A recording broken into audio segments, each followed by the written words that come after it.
Hi friends, good morning friends. இன்றைக்கி வந்து நான் வெண்டைக்காய் கடையலான்னு இருக்கேன். அதுக்கு வந்து நான் வெங்காயம் வந்து எண்ணெய் ஊற்றிட்டு நான் வெங்காயம் போட்டிருக்கேன். இதிலே கொஞ்சம் உப்பு போட்டிருக்கேன். கொஞ்சம் சீக்கிரமாக வந்து கலர் சேஞ்ச் ஆகணும் அப்படின்றதுக்காக.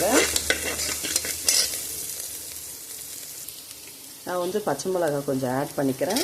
வெறும் பச்சை மிளகாய் மட்டும் போட மாட்டேன், நான் காஞ்ச மிளகாவும் ஆட் பண்ணிக்கிறேன். எனக்கு ரொம்ப பச்சை மிளகாவும் போட்டால் வந்து எனக்கு செட் ஆகாது, அதனால் நான் காஞ்ச மிளகாய் ஆட் பண்ணிக்கிறேன். இது வந்து உங்களுக்கு விருப்பம் இருந்துச்சுன்னா காஞ்ச மிளகாவே போட்டு சமைக்கலாம். இல்லைன்னா எங்களுக்கு பச்சை மிளகா தான் பிடிக்கும்னா பச்சை மிளகா மட்டும் கூட போட்டு சமைக்கலாம். பச்சை மிளகா போட்டு சமைச்சா வெறும் பச்சை மிளகாவே போட்டு சமைச்சா ரொம்ப சூப்பராக இருக்கும். காஞ்ச மிளகா போட்டுட்டேன். இது கூட தக்காளி ஆட் பண்ணிக்கலாம். பூண்டு ஆட் பண்ணிக்கிறேன். பூண்டு போட்ட பிறகு ஒரு வதங்கட்டும். தக்காளி போட்டுட்டேன். இது ஒரு வதக்கலாம். வெங்காயம், தக்காளி, பூண்டு, காஞ்ச மிளகா, பச்சை மிளகா நல்லா வதங்கிடுச்சு. இதில் நம்ம வெண்டைக்காவை ஆட் பண்ணிக்கலாம். நம்ம வதக்கி விட்டுக்கலாம். பாருங்கள், வெண்டைக்காவை ஆட் பண்ணிட்டேன். வெண்டைக்காய் நல்லா வதங்கிடுச்சு. அதில் நான் கொஞ்சமாக தண்ணி ஆட் பண்ணிட்டேன். இப்போ குக்கரை ஒரு விசில் வச்சு மூடிடுறேன். குக்கர் மூடிட்டேன். ஒரு விசில் வந்துட்டோம். விசில் வந்ததும் நம்ம ஆஃப் பண்ணிடலாம். நான் கொஞ்சமாக ஒரு சின்ன நெல்லிக்காய் அளவு புளி போட்டிருக்கேன். அதை இதுக்குள்ளே போட்டுடுறேன். சூட்லேயே இதுவாகிடும். நல்லா சூடுலேயே வந்து அந்த புளி அதுக்குள்ளே போட்டுட்டேன். டிப் பண்ணிட்டேன். அது உள்ளவே வந்து கொஞ்சம் வெந்துடும். இப்போ 2 நிமிஷத்தில் நம்ம இதை எடுத்து கொஞ்சம் நம்ம மண் சட்டியில் போட்டு நம்ம கடைஞ்சிக்கலாம். கடைஞ்சி வடகம் போட்டு தாளிச்சிடலாம். நான் வந்து மண் சட்டியில் போட்டுட்டேன். இப்போ நம்ம இதை கடைஞ்சிக்கலாம். நல்லா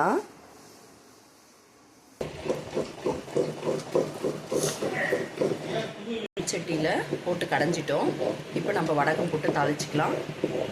இப்போ நான் எண்ணெய் வச்சுட்டேன். வடகம் போட்டுக்கிறேன். வடகம் போட்டேன். இப்போ நான் கருவேப்பிலை ஆட் பண்ணிக்கிறேன். இப்போ வெண்டைக்காய் கடைஞ்சதை தூக்கி இதில் போட்டுக்கலாம். இந்த தாளிப்பை வந்து இதில் போட்டுக்கலாம், ஆட் பண்ணிக்கலாம். பாருங்கள், தாளிப்பை ஆட் பண்ணிவிட்டேன். இப்போ பாருங்கள், இதில் கலந்து விட்டுக்கலாம். இது மத்தியானத்துக்கு வெண்டைக்காய் கடையல், ரசம், சிறுக்கீரை பொரியல். மத்தியானம் லஞ்சுக்கு பார்க்குறதுக்கே ரொம்ப அழகாக இருக்குது. பாருங்கள் ஃப்ரெண்ட்ஸ், களி கூட ரொம்ப நல்லாயிருக்கும். டேஸ்ட்டாக அழகாக இருக்குது. பார்க்குறதுக்கே சாப்பிட்றதுக்கு ரொம்ப நல்லது. ஹெல்த்தியான ஃபுட்டுங்க இது வந்து முட்டி வலி, கால் வலி எல்லாமே வராது. ஏன்னா இந்த முட்டியில் இடுப்புக்கெல்லாம் ஜவ்வுலாம் இல்லாமல் இருக்குது அப்படின்னு சொன்னால் நம்ம வந்து நான்வெஜ்ஜு தான் சாப்பிட்ணுன்னு கிடையாது. நம்ம வெண்டைக்காய் சாப்பிட்டோம்னா அதில் இருக்கிற அந்த பிசுபிசுப்பு ஜவ்வு வந்து நம்மளுக்கு வந்து நல்லாயிருக்கும். நல்லதுங்க உடம்புக்கு, ஹெல்த்துக்கு. இந்த மாதிரி ஹெல்த்தி ஃபுட்டை நல்லா சாப்பிடுங்க. இது வந்து வெஜிடேரியன். இந்த மாதம் வந்து நம்மளுக்கு புரட்டாசி மாதன்றதுனால வெஜிடேரியன் மட்டும்தாங்க நான் சாப்பிட்றது. அதனால் வெஜிடேரியன் சாப்பிடுங்க, ரொம்ப நல்லது. நான்வெஜ் சாப்பிட்றவங்க நான்வெஜ் சாப்பிடுங்க.